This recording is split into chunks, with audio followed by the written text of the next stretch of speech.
Welcome to Take Notice, Amplifying Black Stories. I'm your host, Allison Preisinger-Heggins. Take Notice, Amplifying Black Stories is a podcast exploring society, culture, and current events through conversation. We aspire to create an open, respectful, and equitable space where guests may feel free to share their truth and lived experiences. Our core values are rooted in community, connection, and personal development. Stories help us learn, relate, and grow. We are here to listen, to take notice. Thank you for being with us. I would like to acknowledge the land on which this episode was created. I would like to show gratitude to the traditional ancestral land of the Shoalwater Bay and Chinook tribes, recognizing that these names are not the original names of the people of these areas.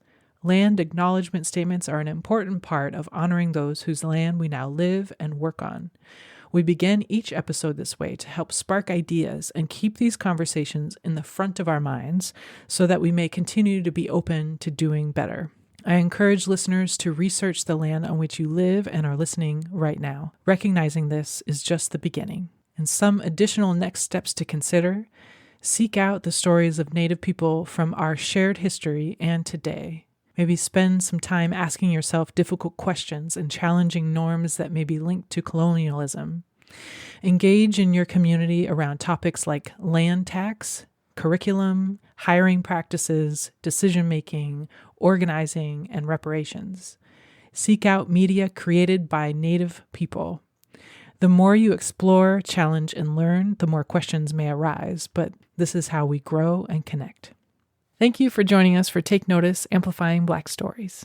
My guest on this episode is Mo Bell, the newest member of the Take Notice team who has already made such an impact on the growth of our podcast. I was happy to have the opportunity to interview Mo as a way to not only introduce them to you all, but to hear more about their journey. We discussed growing up in Kentucky, family, and their current path towards earning a degree in social work.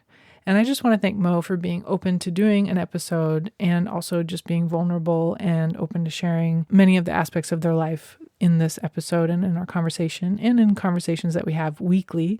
We tend to go on tangents, which is great. And it's a lot of fun to work with Mo. So thank you, Mo. Mo is a non-binary expressionist, freelancer, medium, traveler, and a MSSW student at the Kent School of Social Work at the University of Louisville.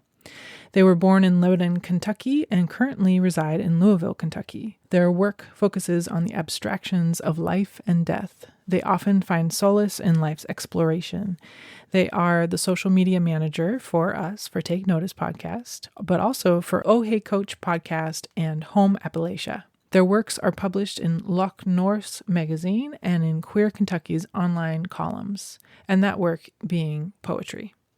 You can find them on Patreon if you search for patreon.com/transforthought, or on Instagram, search for @transforthought. Thank you for being with us, and please enjoy my conversation with Mo Bell. Welcome, Mo, to this side of Take Notice. You've been helping me with the marketing on Take Notice for the past, I don't know how long it's been now, a couple months maybe, or maybe not even a couple. Maybe it's been like a month and a half. And you've been doing amazing, and it's been awesome. And I'm excited to have you be on this side of the podcast and hear more about your story and to be able to share more about your story. How are you today, Mo? I'm good. There's a weed eater in the background, so I'm sorry. That's okay. I can't hear it. Okay. Hopefully it doesn't come through. You're good. I am good. Just ate a banana and peanut butter smoothie, so that just kind of lifted my spirit a little bit. It's getting kind of tired, but we're good. Mm-hmm. Yeah, you started a new job this week. Yeah. Or yeah. I started one this week. Here's my cat. Hey. Who I never let on the couch. Okay, he left. Started this week at Days Espresso in Louisville. I am a barista, which is cool because it's been a while since I've baristed. So it's kind of nice to get my hands moving. That's cool. Yeah. So you've done it before? Yeah, for just about 4.5 years. Oh, okay. Yeah. Okay. And you said it's just a few steps from your place, right? Yeah, literally a 6-minute walk. It's amazing. That's nice. Turn the corner and then I'm there. Mm-hmm. Yeah. You're in Louisville, Kentucky. Yes, and I am. So how you grew up? Did you grow up in Louisville? You grew up in the Midwest, but where in the Midwest did you grow up? Yeah, well, some people kick Kentucky out of the Midwest, but I think that we're in the Midwest still. Oh, okay. Okay. Yeah, but it's okay. No Where shade. would See, I'm from the West Coast completely, so I know nothing. What would some people say Kentucky is? What section then? Is that Some people are South? like it's the South, but then Okay. other people are like it's not the South, and then it's like a whole thing. Oh, okay. Um, yeah, but I'm originally from Lebanon, Kentucky, and that's like an hour and 15 down the road. But yeah, I've been in Louisville for a little over a year now. It was like a year at the beginning of November, and it's been nice. It's very different. I moved from Lebanon to Covington, Kentucky, which is like near Cincinnati, in 2012. So that's been like 10 years ago. And I've been kind of away for 10 years. So, Okay. yeah. Yeah. What brought you up there? I went to school at NKU, Northern Kentucky University, and studied a Bachelor of Arts in Integrative Studies. I was really active as a student, like really active. I think I was a part of 5 student organizations. I Wow. worked a part-time job on campus, and I worked a part-time job off campus, and then was a full-time student, which is crazy Wow. insane to think about. Those are some packed days, yeah. Mm-hmm. Yeah, and like a lot of the things that I did too, I worked in the LGBTQ programs and services office as a student programming research assistant. So I spent the majority of my days like spending with students, but also like programming events that were happening on campus because the office was new. Mm-hmm. It was like the first year for the office. It was really fun, but there was also like a lot of stress, especially as a student, and there's not enough hours in a day to support students. I also was a student, but I wasn't really doing a good job at taking care of my mental health, but I was willing to give the resources to other people because that's just who I am, which is a whole other thing. But I'm in therapy now, which is good. Mm-hmm. Yeah, but Yeah. it was very cool. I honestly didn't think I was going to graduate. For the longest, wanted to drop out at my 3 year mark because I was just like, I'm not doing anything. I'm just here to learn, and I don't know why I thought like learning was so bad at one point. So I kind of like kicked out of that. My advisor at the time helped me. Shout out to Jeff Gurton. He's amazing. But There yeah, you go. he really helped me a lot, and believed in Mm-hmm. me and like believed in who it is that I am. I also was coming out as like queer at the time, and it was just that was a whole battle. I came out as like when I was 12, to my parents, and it was like this is the phase, all the things that people hear, and I was Yeah. like, this is not a phase. Mm-hmm. And I still am very gay. I'm still very, very, very there. And I don't plan on leaving anytime soon. Me and my partner crack up. Like, we have jokes about that all the time. Mm-hmm. But it was not a good space to come out into, especially growing up in a between a Methodist household and a Baptist household. So it's like the mixture of all the things in a Right. Catholic town. So Oh, yeah. Mm-hmm. yeah, very weird. But Yeah. yeah, Who were you surrounded by at that time? Your parents, and did you have siblings and all that growing up? when I was 12 when I came out, I was living with my dad, and then my dad and my sister and my stepmom and my stepbrother. My mom lived in Bardstown, Kentucky. They had been divorced for, honestly, I think they were, I don't know the logistics on this, but I think that they were divorced by the time I was born. Okay. Mm-hmm. But they were still together, mostly because because of the kids. But I feel like that never works out for people. Not It didn't usually work out in not. my Yeah. situation. Yeah, I was like, it did not work out in the situation that we were in, which Yeah. they did know, so they eventually split. But I was with them, with my dad, and my stepmom. But I had friends like in high school when I came out. But when I came out again, I basically was 18 and living in college by myself. So, because I had no friends come up there, I kind of just like left the nest and was like, I'm leaving. I ain't never coming back. I'm never going to live here. I used to tell my friends that all the time, which I was very serious about it. I still kind of will do anything to not go back to Lebanon.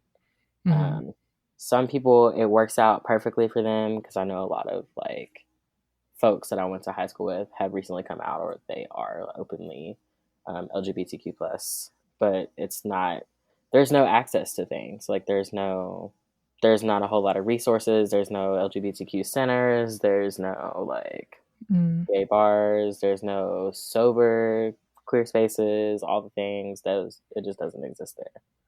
Like population 6,000. So like it's a very small town.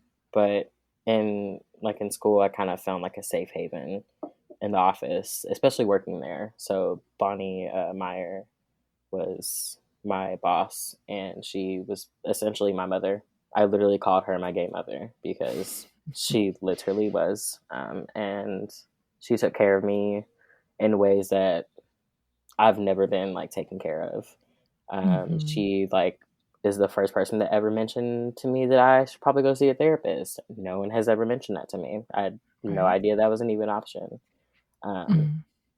Except for like, in school when I showed out like problematic behavior, which is breaking dress code and wearing a skirt too short. But I'm just like, that doesn't that doesn't cut it. Like I had like 40 something violations for dress code, because I was just like, I don't care. Like, I don't know. And then a lot of those were like wrapped around my hair, because I used to have a big, huge afro. Which is like, you think. And you got like, violations for that, huh? Right. And I'm 27, so I'm not 60, but this is Kentucky. This is the South still.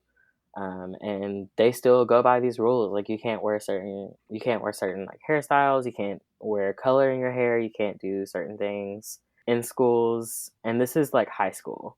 So my hair was in an afro, and I was told that I couldn't sit in the front of the classroom, but like, I can't go to the back of the classroom and tell somebody to get up out of their seat and let me sit in their seat when my last name starts with a B and I have to sit in the front of the class. Like it was just like just certain things that were like students would report me for that. And then I remember specifically like a math teacher that had reported me because he could see like a little bit above my knee at my desk.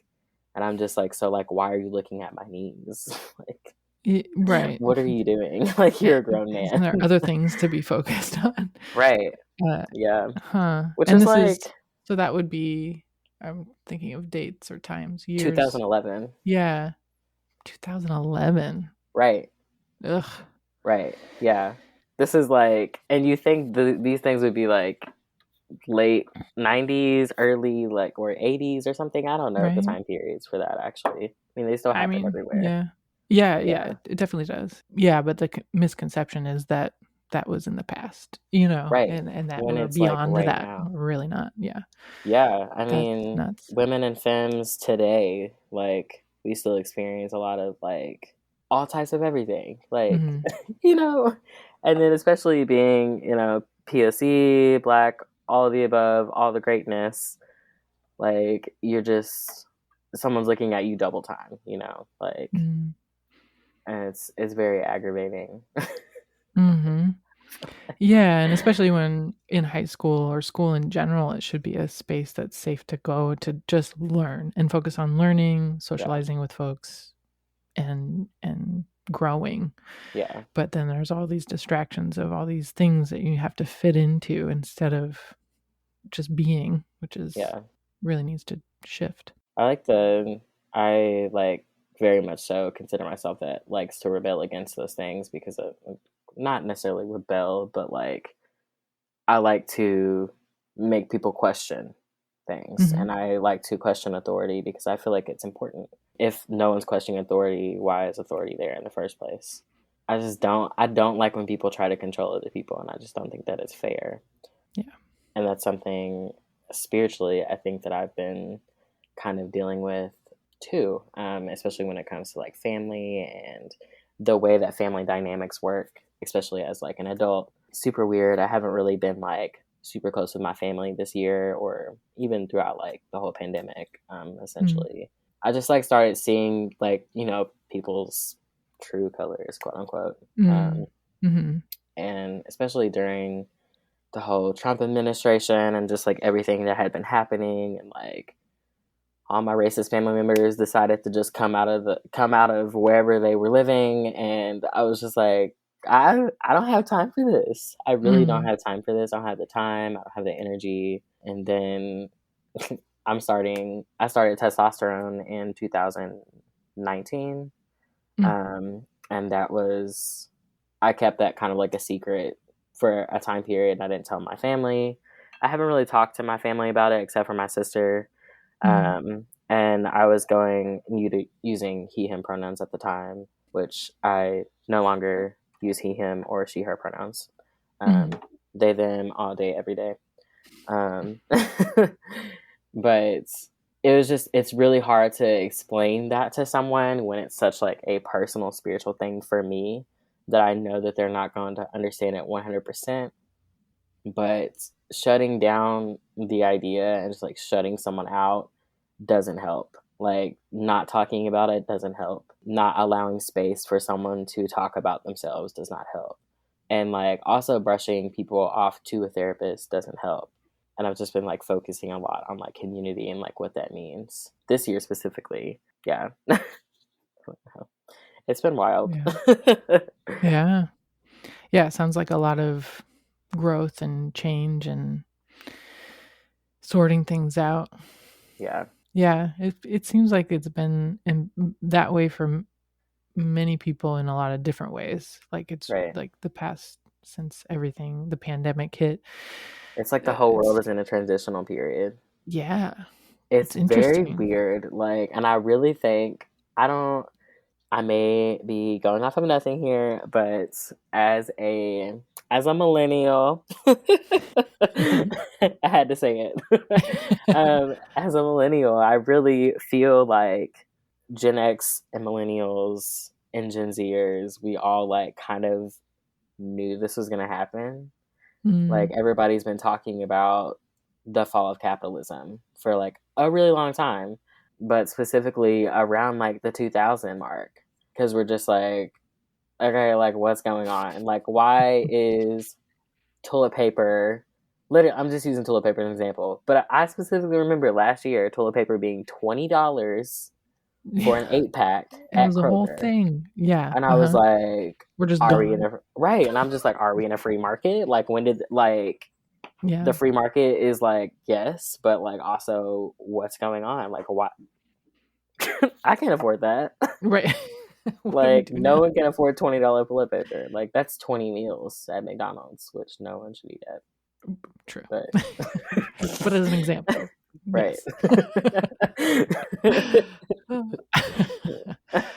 Yeah, it's been wild. And maybe because I was thinking, as I said, like there's so much transition in the world happening, and so, but maybe that's just in our worlds, like the folks that we know. I don't know.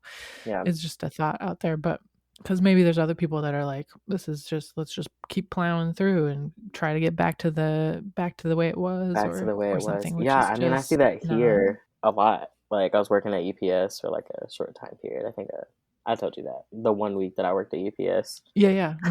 Yeah, that was funny.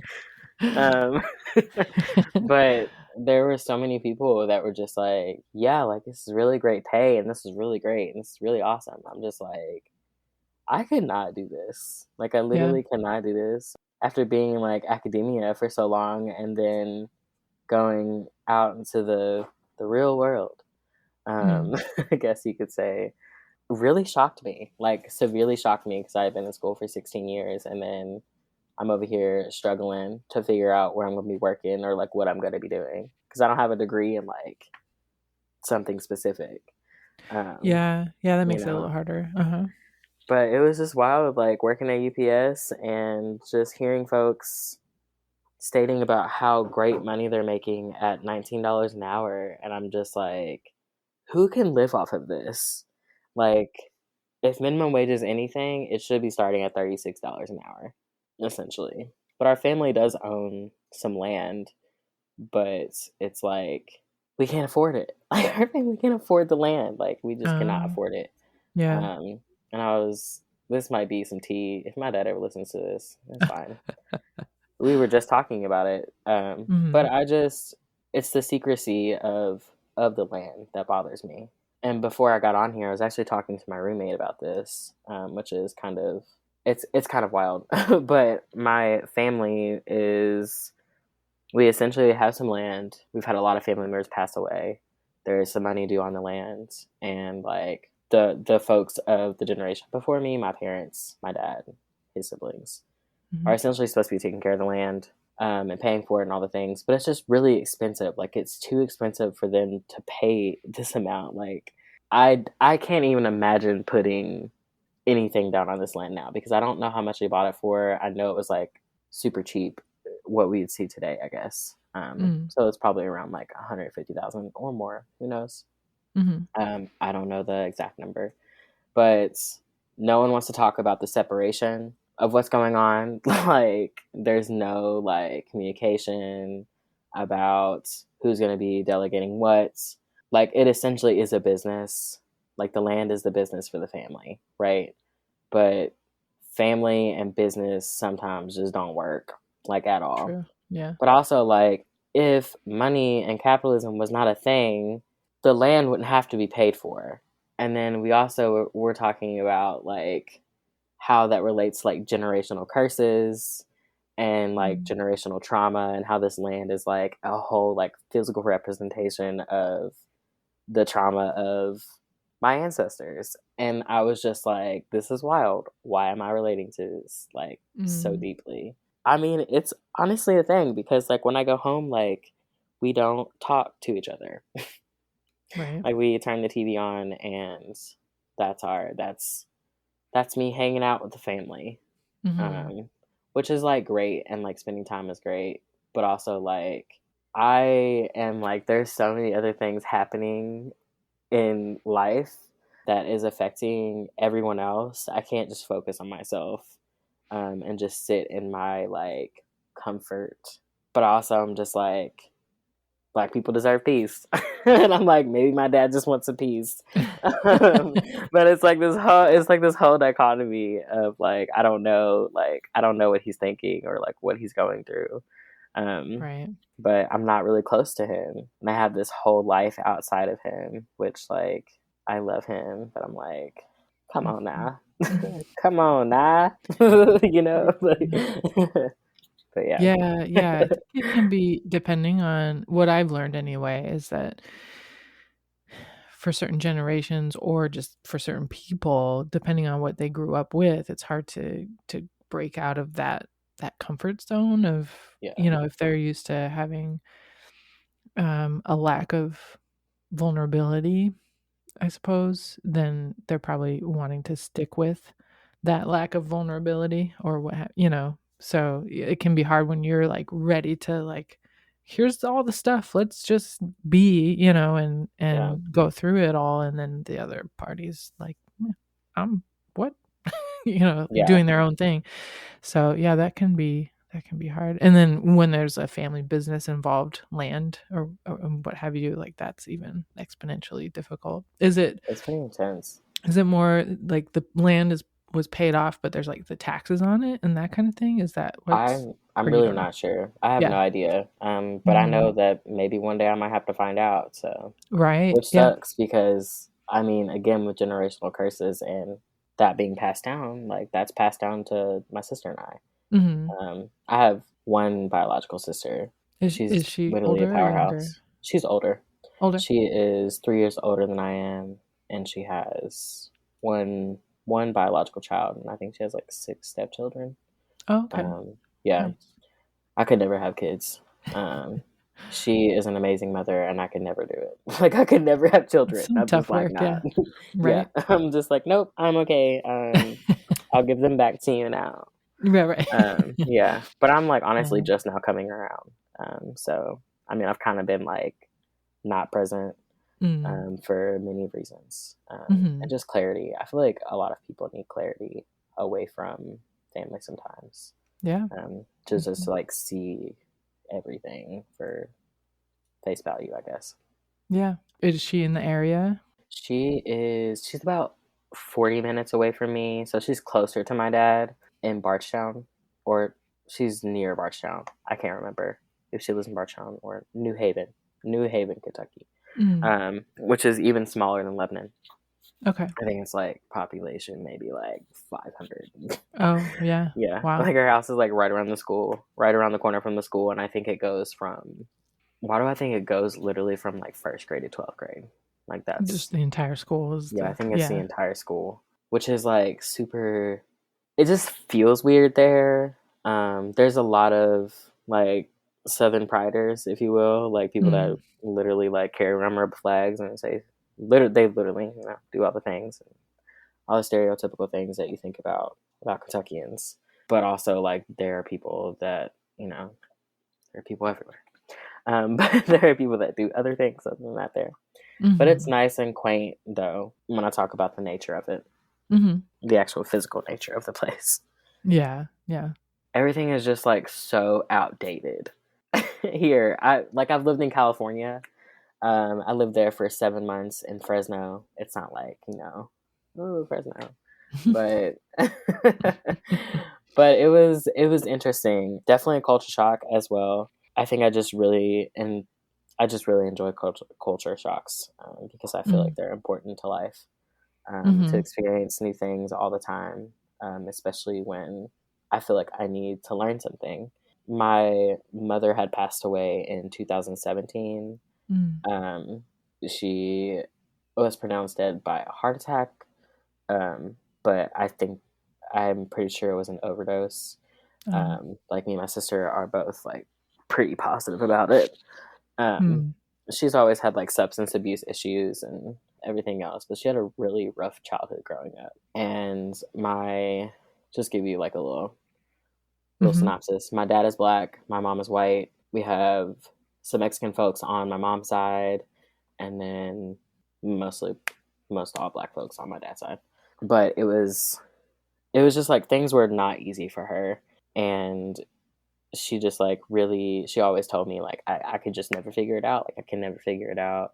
I'm not a good mother. Like she would just say all these like terrible things that people would tell her, and I'm like, you're actually not like a terrible mother. Like you just have a lot of mental health problems, or issues, not problems, that you have no control over.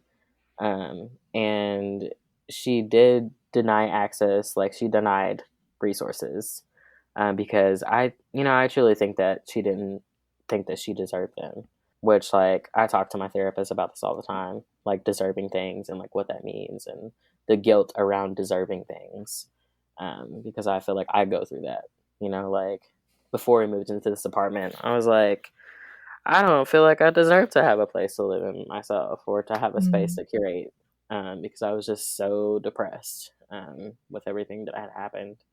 But she was a powerhouse though. Like she really would get anything that she wanted. She would get it, like like I did with this couch. But that's how she would do things. And she was like, I will pay it off by this day, and she'll have it paid off. But I'm sure she made a lot of sacrifices that I could never think about doing, which is also another reason why I just don't want kids. I have a lot of trauma to go through and like understand, and I could imagine what she was going through. She was taken to like a foster home, and when she was like 16, her mom kicked her out of the house, and she also like, I don't know, like she just wasn't she wasn't in a clear space. I'm like, she was born in Mount Washington, Kentucky. It's about the same population as New Haven, where my sister lives. And it's like right next to Springfield and everything else too. So it's just not, it just ain't it. Like it's not it to me. Although it's beautiful there. Like when I talk, like I say the nature of things. Right. It's absolutely gorgeous there. The sunset, amazing. You can see all the stars. It's like right above sea level. So you can, I had no problems with allergies when I lived there. Yeah, it was just so nice. Like I say like the movies where you see like the kids like playing in the yard. that essentially was the house that I grew up in, which is nice if you don't think about everything else that happened. Right. And I think that's called disassociation. But that's fine. My mom is also the reason why a huge reason why I'm going to grad school, starting in January, studying social work. Yeah. Mm-hmm. So I'll be starting at the Kent School of Social Work and really excited to kind of delve into that. She always wanted to be a social worker too. And she said one of y'all is going to end up being a social worker, which we found out who that is real quick. Yeah. But was right. Yeah, she really was. Yeah, awesome. She would help anyone that came nearby. That's awesome. And the school that you'll be going to is in Louisville as well, right? Yeah, University of Louisville, actually. Nice. So, yeah. That's exciting. You start in January. Yeah. It's coming up. It's wild. Awesome. Yeah, that's really exciting. Yeah. Very cool. I'm excited because I definitely think that I want to do a therapy track. So, yeah. I'm not sure what that looks like, but we're going to figure it out. Yeah, that's part of the adventure. That is. I'm just like, a practicum, what's that? Right. Yeah, I'm like, you'll learn all about it. Yeah. Literally. I'm just going to take it as it comes. Yeah. And not stress myself out. Totally. It's the way to do it. One thing at a time. Mm-hmm. Literally. That's awesome. And you've at least, I mean, even in just me knowing you in the last month and a half, you've had a couple different jobs, and you've had a couple different, or sounds like multiple organizations that you've been a part of too. What has been kind of your experience moving, because I've had multiple jobs myself. So, I mean, you're not alone, but like, what's been your experience moving through those different jobs or being a part of the different organizations that you feel passionate about joining? Yeah. Honestly, I feel like ever since I went to college, I've had like multiple jobs. I don't think I've ever actually had like my mindset on like a career. It's mostly just like based around what can I learn from this? Yeah. So like, I mean, the past year has been super weird for a multitude of reasons, but like for me, it's been like just like this whole new space of learning on how to be my own boss, because I was working at a hotel in Covington, and I loved it when I first started. And then I started to, like, my passion for customer service started to diminish in a multitude of ways. And I was just like, I was like, the customer is like literally not always right.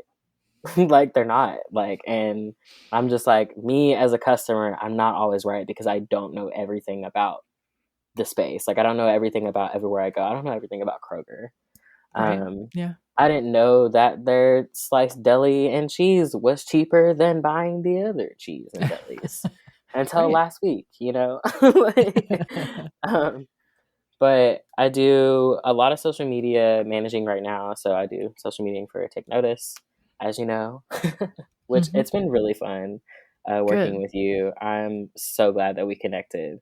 Me too. Yeah, I'm excited to see where everything goes and to continue as long as you allow me to do so. Absolutely. Yeah. And I also do social media for OhHeyCoach, which is a career consulting and coaching. My cousin, her name is Rodney Dickerson Stewart. She's amazing. She is the coach guru of OhHeyCoach.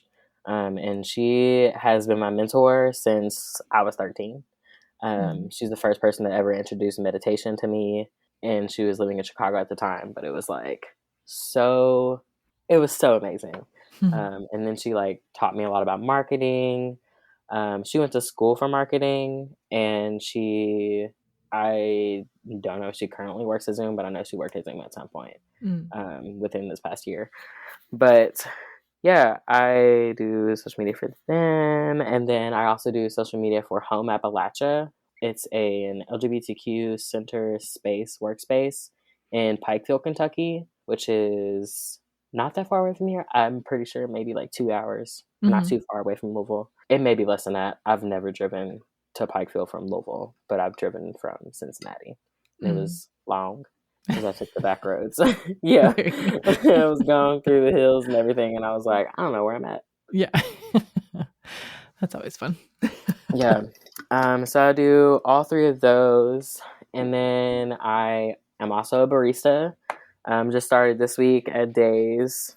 How I have time in all of this. I don't really sleep that often, to be honest. If I do, I maybe sleep like 4 to 5 hours a night. But I just really like to create things or learn things. I'm hoping that it doesn't literally bite me in the end when I'm older. So I'm hoping it doesn't. Yeah. I like to stay active outside. So I've been doing a lot of walking around and go to yoga on Tuesdays and Thursdays. I really just think life is about, enjoying things, enjoying and also learning. Yeah, you were telling me about an event that you were a part of the weekend before last. Did you want to, and I haven't heard any progress with that. Did you want to share about that? Yeah, I would love to share. I will not say the names. Yes, okay. But I was a part of this event that was online this year. It's usually in person. It's usually an open mic night. But this year they were doing like an annual like arts auction online, which is cool. So there was some racist things that happened. Yeah, and you were brought on to read some poetry, right? Yeah, I was brought on to read some poetry, which I've been doing for the past 9 years for this organization in specific. And it's always super fun. The only sucky part about it is that it was online, so I can't go to my favorite coffee shop and read some poetry, which their coffee is really good. Yeah, the coffee is, I forgot what I was saying. I'm about to get into like a coffee snob thing, so I'm not going to say that because I could literally talk to you about coffee for days, and espresso and the tamping of everything and what portafilter goes where. Okay, sorry, I'm done.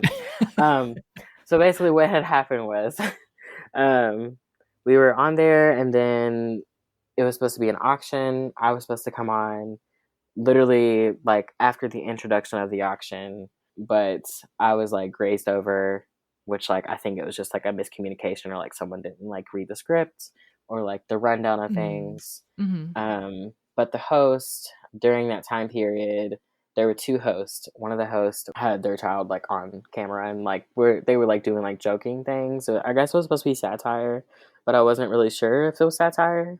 I didn't really ask questions. I was just like, I was like, I don't know if this is satire or not. It's really awkward. Also, like the only Black person that's like on this live that I could see. They were using StreamYard, so like I was kind of like in the background. Like if you know anything about StreamYard, the folks that you want to bring on, you can like mute their video or like have them not in the live yet until like it's time for them to come to live. Right. It's really awesome. So I was like in the background, but my video was on and I could turn my video off, but I was like sitting in the background, hanging out, vibing. And my partner's in the room, in my bedroom, watching the video. And it's excruciating because I'm just like sitting there awkward. And I was like, oh, it's like 30 minutes past my time to be on. But the person that was hosting that was on my left, I'm visualizing this. I'm closing my eyes. Yeah. She was on my left and she was like, we just want to go ahead and state that all the proceeds for this is goes to this organization because we were inclusive and all these things. This is how she starts it. I'm just like, oh, this is like really great. And then she goes into like talking about how she knows what it's like to be, I don't know how she got here. I just like heard this and was just like, I don't remember anything else she said before that. And she was like, I just want to go ahead and say that like, I understand like how hard the struggles have been for just like, Black people and people of color, because I'm a woman and this person is a white woman from the South. I am just like, this is not how this goes. This is not it. And then she was saying like $5 no holla on the live. My aunt's on this live.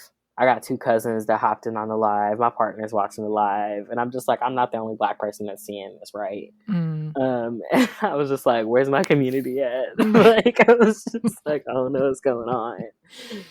But I'm like muted, so I like finally turned my like I was just like this, like my eyes are like wide open, and I'm just like, is she really doing this? But one of the hosts that's in the background with me can see my face because I had my video on, and she was like, I think it's time for you to bring Mo up.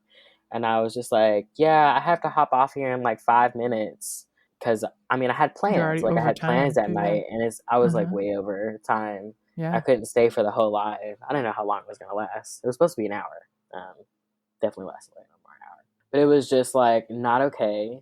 And I mentioned to them about the whole thing, about how it was just like really unprofessional and also like really racist that she said that. And that I understand like the struggles that women have, but there are also struggles that Black people have. And I feel like I'm always the person that calls people out, which like I don't mind being that person, but also like, why is it always gotta be the Black person that calls somebody out? And I'm just like, nobody else said anything. The person that organized this event and like invited me onto this literally was egging on for someone to like dab during the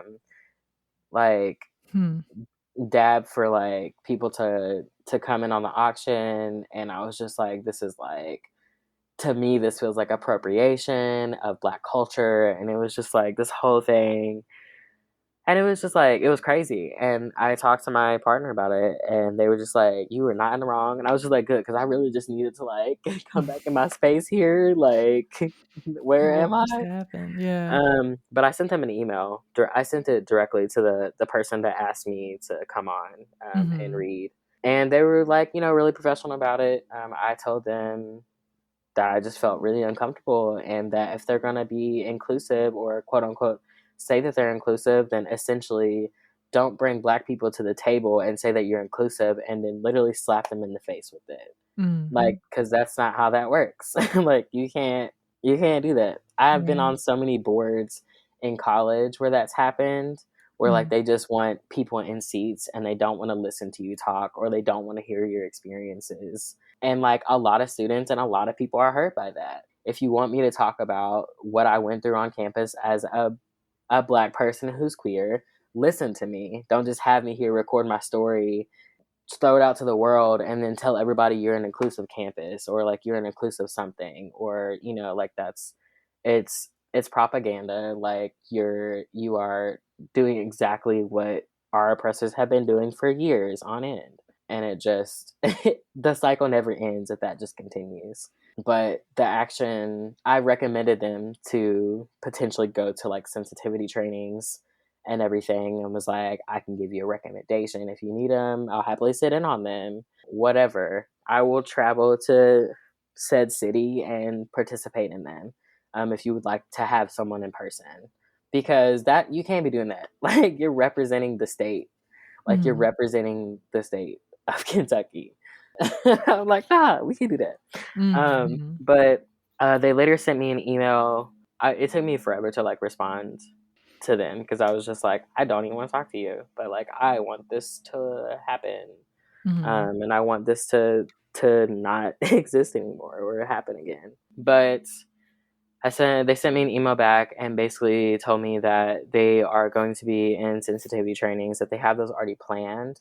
And I was like, cool. And then they asked me if it was okay that they mention that I said something, but it could like not necessarily be anonymous. So I guess they would have to like tell them who said it. And I was like, this is really invasive, but like, yes, that's okay, because I am who I am. So I don't really mind if it's anonymous for me. If somebody was going to do something to me, they would have already done it. Like, I was just like, I don't know. But yeah, they're doing those. And then the host followed up later in the week and sent an email to everyone on the listserv for this organization, which is like thousands of people. This is a grassroots organization as well, just to give people some hindsight. Yeah. So she like essentially like apologized and stated that she is working toward being a better human, essentially. And I really appreciated that, because Yeah, I just think that's a good way to approach the situation, is to just like go ahead and state your faults, let everybody know that what you did was wrong, because this live was literally there. I think it's still accessible to people on Facebook. Yeah. And I was just like, this is I don't know, this is not okay. But I'm really happy that they're going through like sensitivity trainings, and I'll be excited if they like have me come and like talk about what I think with that, and just like how inappropriate that is, because I would be completely down to, because they're, you know, not bad people, but, you know, just not conscious white folks at the current moment. Right. But we all working to make the world a better place. And it's not an easy road to get there. Yeah, that's good to hear that they took your thoughts, absorbed them, and are at least making steps. I honestly did not expect them to say that and like take the response, because I've not had good experiences calling people out. Yeah. Yeah. That's a big deal then. Past 10 years. Yeah, I mean, there's so many directions that it could have gone for sure. I imagine that's a little nerve-wracking to broach. Yeah, I was like, is somebody gonna show up in my doorstep, or like what? Right. Like, right. I'm like, because y'all got my address on the listserv, because yeah, I mean, this sounds like a potentially one of the better responses then. Right. Doing training. They do really good work too, so yeah. Well, that's unfortunate, but at least maybe some education, some growth will come from it, from the experience. I imagine there's so many people doing the same things at the organizations, or just like, you know, the nonprofit industrial complex as well. It's like a whole thing. So like we're doing all types of things with nonprofits these days. Yep. But definitely. Yeah. Yeah. That brings up a lot of thoughts on my end, but I will not get into it. Yes. Wow. I'll happily talk to you about it. We can talk about it some other time. Whatever. Yeah. You text it to me. I don't. There you go. I think put some of my thoughts we have talked about previously. So, but yes, we talked about whatever, whenever. We do. We do. Yeah. We should record all of our meetings. We really should. Yeah. That'd be pretty good. So let's see. Curious what or who or what has been your most or your biggest influence, either growing up or in choosing your career choice that's coming up, social work, any of that. What comes to mind? So many. Do I have to choose one? No, you can share whatever comes to mind. Cool. Most specifically, when I think about social work, my mom is like my biggest influence. We didn't have the best relationship when I was growing up, and we did not have the best relationship throughout my entire life and her entire life. Let's put that, her life with me. But she was just really passionate about people, and she loved people, even if you had nothing. She loved you. Sometimes she was not good at showing it, but she did. She really did. She always wanted to go back to school. She never. I don't think that she finished high school, to be honest. But I think that she got her GED, and she worked in nursing homes. She loved the medical system and just learning everything medical. She essentially was a social worker without the degree. She just loved talking about her patients and just like people that she was around. She loved taking care of old people. She really if to be honest, I really think my mom was a doula, like a transition or a death doula of some sort. I don't know. But she definitely was my number one influence, and the reasons why I am who I am today. She was the first person I came out to. I didn't even live with her, and I came out to her. I wrote her a 6-page letter, front and back. And I was like, I know you caught me watching Tila Tequila. And it was just like this whole thing, which Tila Tequila is canceled right now. To me, all of it. Oh, I didn't realize. Yeah. To me, she is. But we don't involve a lot of people into cancel culture, but Tila is one of those. I don't really like cancel culture, to be honest. I just said it because it was trendy. And I'm still a millennial.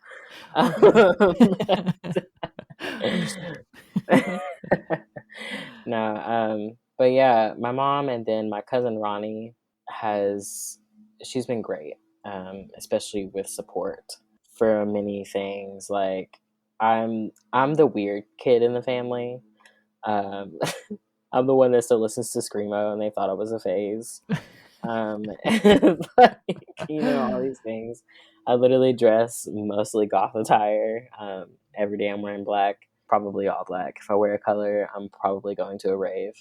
But my cousin, like, always just reminding me to, like, be my authentic self, whatever that looked like. And Bonnie Meyer, Meredith Smith. There's so many people that, like, influence who I am. My roommate influences me. She reminds me to not to not be so rageful or angry, because that can be a lot. I am an Aries moon, if anyone wants to know. And Gemini sun, so that's like a huge mix of all types of things. But so many things, so many people. Well, I think that's really cool that even though you may have had a difficult relationship with your mom, she's still the biggest influence, and how that can happen. I think that's really special. Yeah. I agree. I get really emotional when I talk about her because, she's not here. Yeah. But like there are moments where like I want to call her and just tell her like something that I've done just so she can hear it. Like she wasn't necessarily present. She didn't go to like any of my graduations or like anything. Sometimes she also like wouldn't show up to pick us up for visitations. Excuse me. But also like I still love her. Like I still love her. It's a weird, like I said earlier, like families are really weird. Family dynamics are such weird things as adults. I think it's just going to continue getting weirder. Very possibly. Yeah, and I'm just like, I don't know. Like when I want to talk to my mom, like I'm not religious, but I consider myself as someone who is interested in building spirit. I light an incense at my altar, which I have been a pronounced atheist for years. And I'm lighting an incense on an altar. So, like, what does that say? I don't know. Right. I don't know. But, yeah, I want to do things that continue to uplift her because she didn't have an uplifting life. And there are mothers and fathers and parents and siblings and nibblings that don't have uplifting lives that still need uplifting. Which is why I think is like super important that, I think it's super important for me personally to connect to my altar and my ancestors, no matter what I do, because the battle has been long, and it's still going. Yeah. Yeah. I'm about to cry. Yeah. Well, thanks for sharing that. No problem. I think that's a good spot for us to hear anybody or any organization that you'd like to mention that we haven't talked about yet, but that you want to share with folks listening. Is there anybody in mind? I just think about all the folks, Take Notice Podcast, Home Appalachia, and OhHeyCoach. Those are my three main squeezes, Nice. Do people still say that? I think now they do. Probably, yeah. I like it. But yeah, I do. I'll shameless plug this. If you want to follow me on Instagram, you can. If anybody just wants to talk about anything, kids coming out, you coming out, you're not really sure how to deal with transition, you want to stop tea, you don't know what's going on, all the things. My Instagram is @transforthought. Just hit me up. I'm mostly always there. Awesome. Yeah. That's a great offer. Yeah. We'll include all those things in our notes, in the show notes, so folks can find it, find all the things too. Thanks for joining me, and thank you for being a part of Take Notice in this way, but also in helping with the marketing and social media. It's been really awesome, and to work with you, and I'm excited to continue doing that. And all the things, something just clicked, and here we are doing the thing, and all the posts that you put together are beautiful, and it's working really well, and I appreciate it a lot. So I'm so excited. Yeah. So thanks for doing this, and thanks for joining me. And yeah, thanks so much. Thank you. I appreciate you a lot.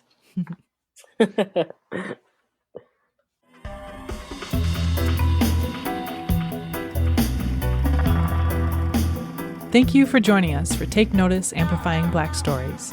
Please subscribe and follow us on social media. We are at Take Notice Podcast. It would really help us out if you could take a couple of minutes to review our podcast. You can do so through your podcast app or by visiting our website. It's takenoticepodcast.org. Thank you for your support. Take Notice Amplifying Black Stories is produced, hosted, and edited by Allison Preisinger-Heggins with help from many. Music by Version Big 5 featuring Darius Heggins. Thank you for being with us, and thank you for taking notice.